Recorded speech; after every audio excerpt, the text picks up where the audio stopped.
Maine Maritime Academy opens the 2012-2013 season at Maine Presque Isle this weekend.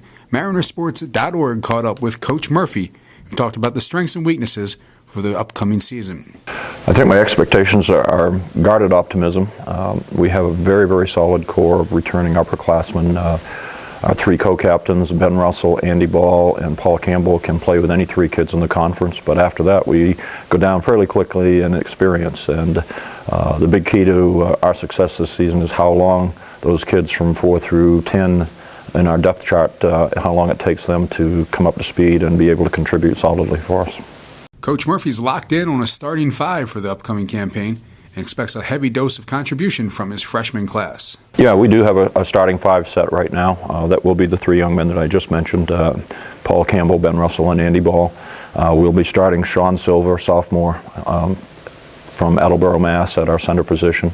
And we're starting a transfer sophomore, Tyler Chasen, in one of the off-guard positions. Beyond that, everybody that's going to be expected to contribute, or those that I think are going to contribute fairly quickly, are all freshmen. So I can't really give you an idea of where they stand right now, but it all depends on who absorbs what we're teaching the quickest. Because the roster is so young at Maine Maritime, it'll take the team a while to gel and hit its stride. Well, I have to be consistent on that. I have to have realistic expectations for what might happen.